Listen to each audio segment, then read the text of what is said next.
My question to you, President Tinubu, is how many much more people will die? Maybe you can respond to us and tell us the number of people that will die for you to say, I will leave France and come back and cut short my visits. 500, 1,000. I know your presidential aides and spokesperson will respond to me today. All right. But I also hope they will give me a number of the number of people that will die before you can return to Nigeria. Hello everyone, welcome back and thank you so much for stopping by.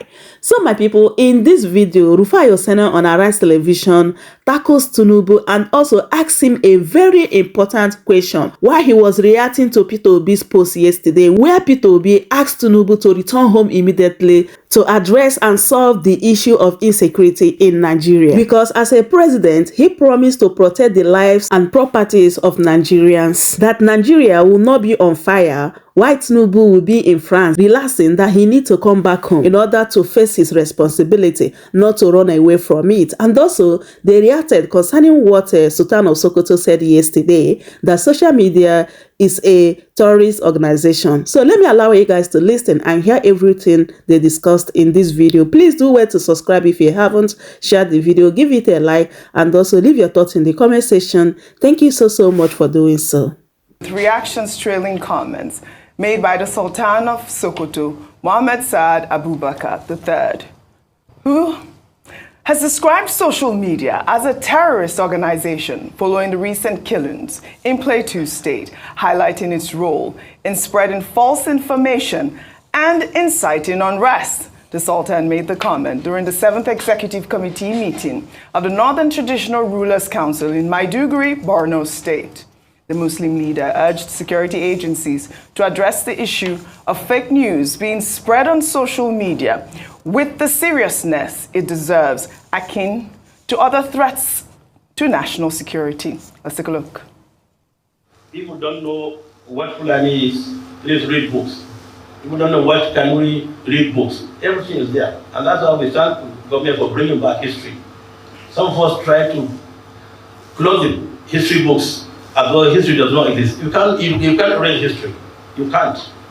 What happened has happened, and it's there written. You can't come and through social media. So that's one terrorist organization, social media. Social media is a terrorist organization.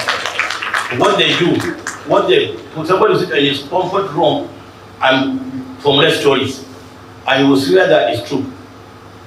So, social media is a terrorist organization that we must deal with. Security agencies must deal with this terrorist organization called social media.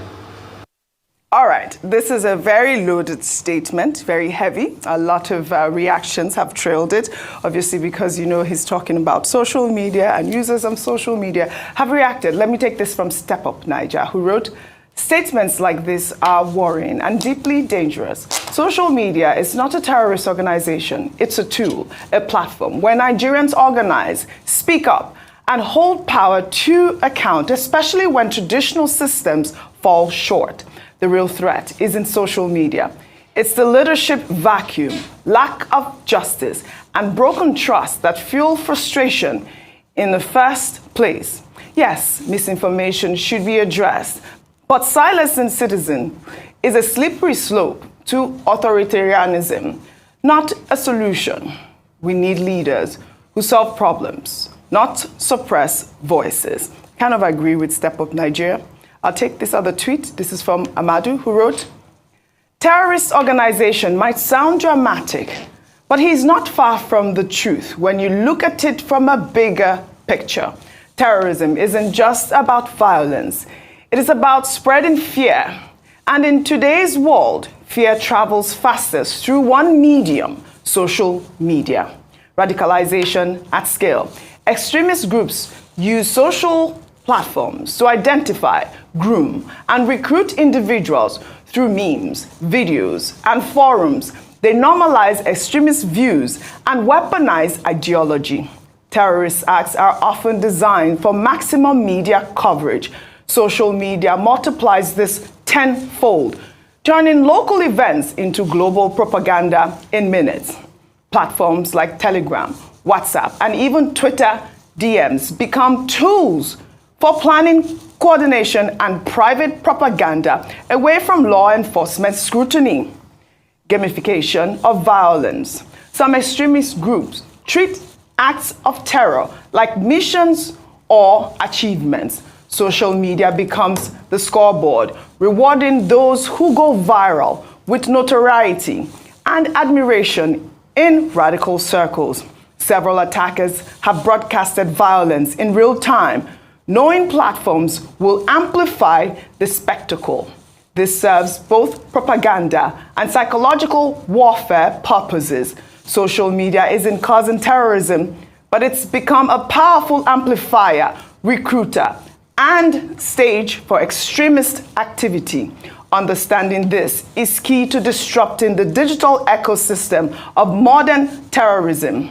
The role of social media in our contemporary world can't be overlooked. That is a loaded tweet. A lot of dimensions with what he has said. And I do also agree with not everything, in part of everything that he said. No, I think the lion's share of what he said is actually quite apt. Yes. And I think that for a tweet, it almost reads like an article or an essay, really, because he's articulated himself very, very well. And I think that what he has done is really identify the problem with social media. I'm quite accustomed to defending social media because I think it serves a great good.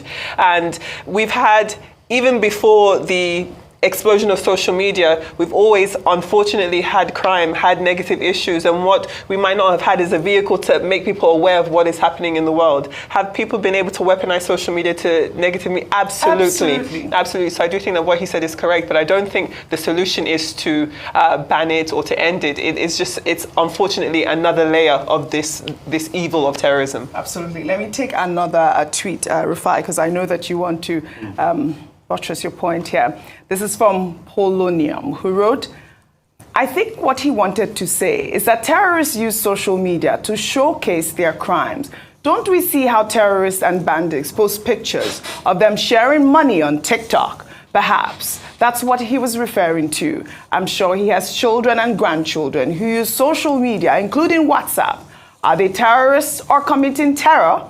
His media aides should quickly do a PR and clarify his remarks. I think his remarks were quite, accurate. I mean, he did say it. He reiterated social media as a terrorist organization. I mean, I think that he meant what he was saying in that video, Rufai. So, social media is not a terrorist organization. It can't be a terrorist organization because what is it? Like he said, it's a media. It's a medium. A medium is a blank canvas. What you put on that medium matters a great deal. Prior to this time, there's something they call books. Historically, when you go back to the 1500s, one of the first major tools that changed the world was the Gutenberg Bible, printed by Johannes Gutenberg, because then it was a big deal reading the Bible and knowing it for yourself. It was when the likes of Martin Luther got a hold of that, he wrote his theatres on Winterburn Gate, and he said, the just shall live by faith.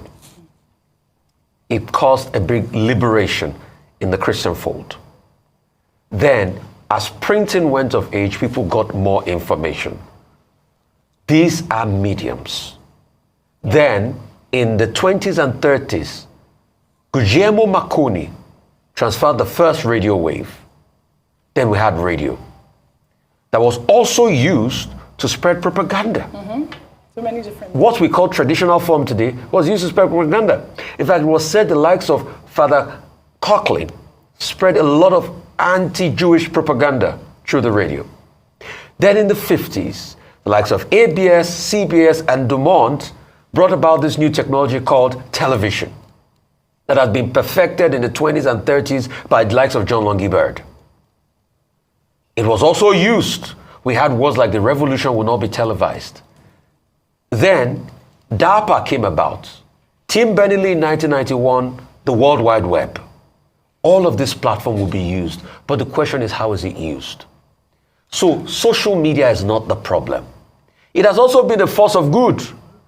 If not for social media, are we going to know about the kid that they were beating yesterday that the governor of Borno saved? Perfect example, because I also have another story. If not for social media, are we going to know about the inequity and the crisis that is going on? Are we going to be able to reveal police officers that are doing all of what they're doing? The girls in Ivory Coast. The guests in Ivory Coast, if not for social media. So it's what you put on it. Traditional media too can be a tool in the hands of terrorists. Yes. ISIS had a newspaper called Dabik that they shared. What can we do?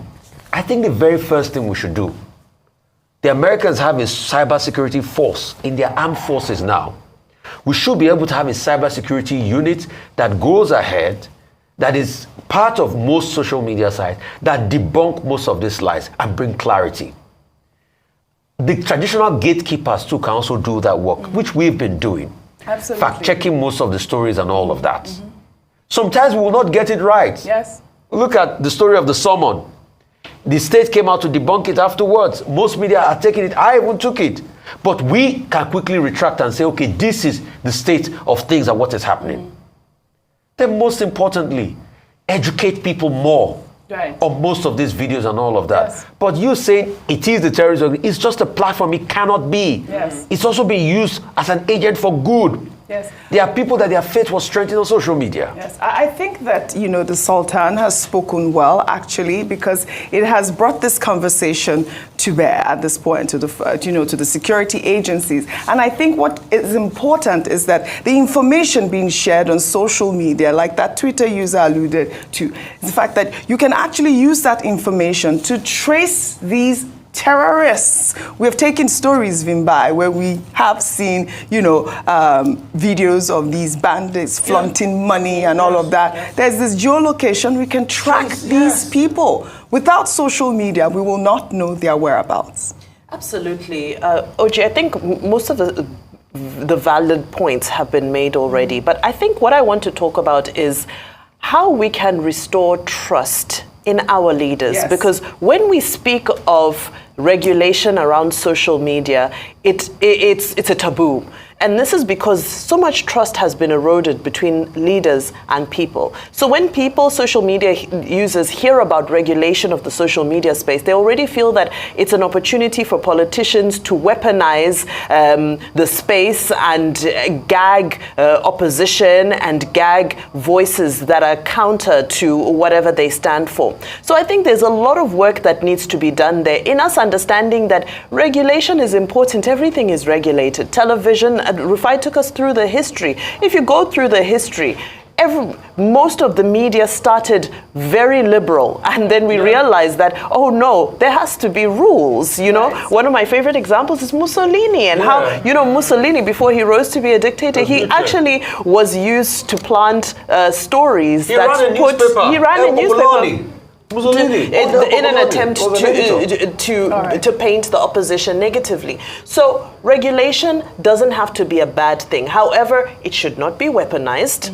And we need to carry people along to ensure that it is fair and just in its implementation. Well said, Joel. Thank you. Well, meanwhile, the Inspector General of Police, Kayode Egbertekun, visited Plateau State on Tuesday following the recent killings in the state.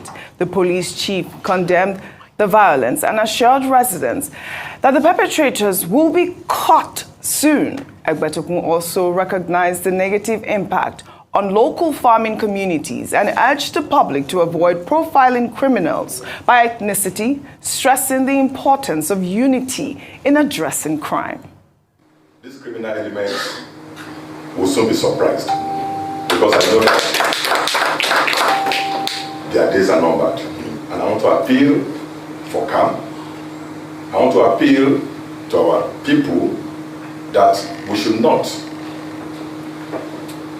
profile criminals based on their ethnics. We must stop ethnic profiling of criminals. Criminals must be dealt with as criminals. Criminals don't have tribes. They are just criminals. Let us work together to ensure that the criminals in our midst are dealt with as criminals and not on the basis of where they come from. All right, Kayode Egbertekun there. I actually wanted to amplify this soundbite because I liked what he said about being against ethnic profiling. We've talked about this issue at large. But, the conversation was widely circulated that he did not even visit the Bassa local government area of the state when he went there. And this is why I'm amplifying the story, because it is important. This issue is not about showing off and making speeches. It's about really identifying the problems. The Inspector General of Police went to Plateau State, and we had our reporter on ground saying that he did not visit the local government area, a worrying situation. In the same vein, Rufai, before I come to you, a Labour Party leader, Peter Obi, has urged President Bola Ahmed Tinubu to suspend his retreat in France and address the escalating insecurity in Nigeria. Peter Obi made the appeal in a post on X, highlighting the surge in killings and abductions, particularly in Plateau and Benue states during Tinubu's absence. His tweet reads in part, "In the 2 weeks you have been away, over 150 Nigerians have lost their lives to insecurity across Nigeria, especially in Plateau and Zamfara states. The repeated pipeline explosions in the Niger Delta further reflect a nation in distress. In the northeast, Borno state leaders are bemoaning the return of insurgency, with troops and civilians being killed randomly. In the southeast, the story is the same: killings and abduction. Amid all these, the CEO of the troubling company called Nigeria is retreating far away land in France from company's headquarters. The primary duty of any government is securing the lives and property of its citizens, and one wonders the type of retreat going on in another country where peace has been secured by their leaders while blood continues to flow in our country. The fight for a better Nigeria is not about individuals. It's about ensuring that every citizen can see, feel, and benefit from the policies and decisions of those in power. I therefore like to urge Mr. President to quickly suspend whatever he is doing in France and rush home to take responsibility by addressing these disturbing issues. That is the new Nigeria that the nation seeks." I mean, that, again, is another strong opposition voice. I like to amplify these sort of conversations. I mean, what are your thoughts with the two stories? I would like for you to start with Peter Obi's call for President Tinubu to return home. I have a question for President Tinubu this morning. What is the life of one Nigerian worth to you? And how many people more will be killed that'll make you feel, oh, I need to come back home, even if just for the optics? President Tinubu has been in France all this while for his working visit, retreat, whatever he calls it. And we've been hearing people die. And all he has done is the presidency issue condemnation. So I ask him, you asked for the mandate of the people. You were the one that said you wanted to lead the country. How much people will die before you can think of coming back to the country and at least show your presence? Maybe 150 is not enough. Maybe if more people die, because that number has even grown. Yes. You know why? Today we're seeing in the papers, they were complaining of Benue, local government, 11 people died. So maybe if it gets to 200 or 500, that's why we say leadership is missing, and we expect better from President Tinubu. Just like we say leadership is missing. The police IG went to an area where something happened. Based on Ferdinand Duro, our journalist there, which we believe and his credibility, says that he didn't visit Bassa. He stayed in Jos and gave a speech. Why? So why would you do that? Why didn't you go and commiserate with people and even hear? And as a police chief, don't you know that when you get there, the people will be able to tell you one or two things and give you one or two intelligence that you can use in a military situation. We thought you going there would have been a proper reconnaissance. God, they will tell you some things, you will gather more intelligence. Yeah. But nothing has been done. Just like I also want to bring one case to the IG. The case of the man we took in Kwara State.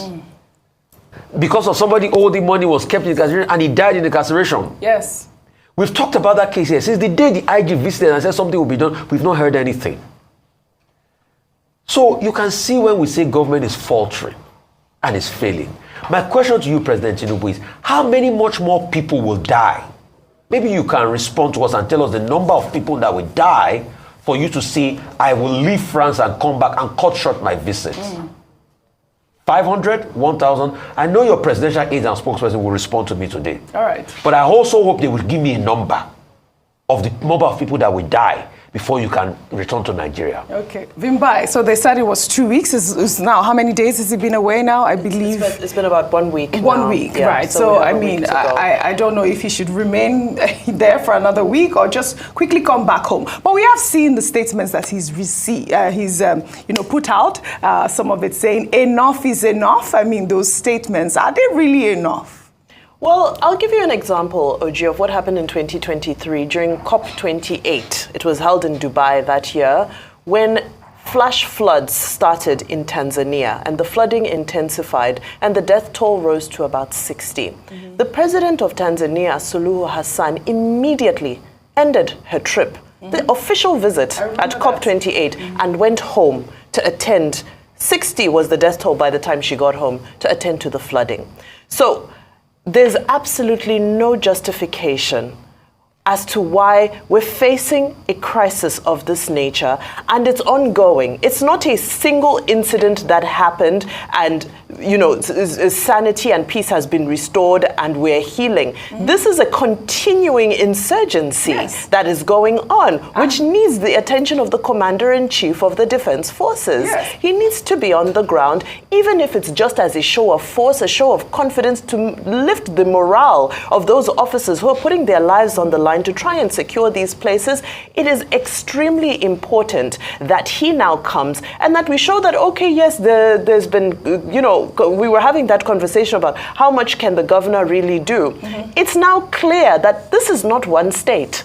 This is several states that are calling out, sounding the alarm to say they are overwhelmed. This is a time, very apt time for him to, I know in the past, President Buhari used to give a lot of marching orders. There's always debate about how effective the marching orders were. But I think this would be a time for us to hear President Tinubu issue that sort of marching orders to his service chiefs to go and be on the ground at a time like this, so this can be restored. To his service chiefs to go on the ground, really. Because we are hearing now that, the governor is saying, or telling his, the governor of Plateau State, telling his citizens, his residents, to take up arms now to protect themselves. I believe, like analysts have said, that is a recipe for disaster. I mean, this is the primary duty of the government. We have, employed them to protect us and secure our livelihood, really. So my people, that is it. I hope you guys had everything they discussed here, and also kudos to Rufai for that very important question that he asked Tinubu. Like, he just spoke the minds of many Nigerians. Tinubu, how many people, how many Nigerians are going to die before you return to Nigeria? This is really, really heartbreaking, honestly. Do we really have a president in this country called Nigeria? These people do not even know the meaning of governance. Their thought is to borrow money and share it among themselves. What a country. My people, as I bring this update to you guys, I hope you truly enjoy watching anyway. Do well to subscribe if you haven't. Share the video, give it a like, and also leave your thoughts in the comment section. I will see you guys in my next update. Goodbye for now.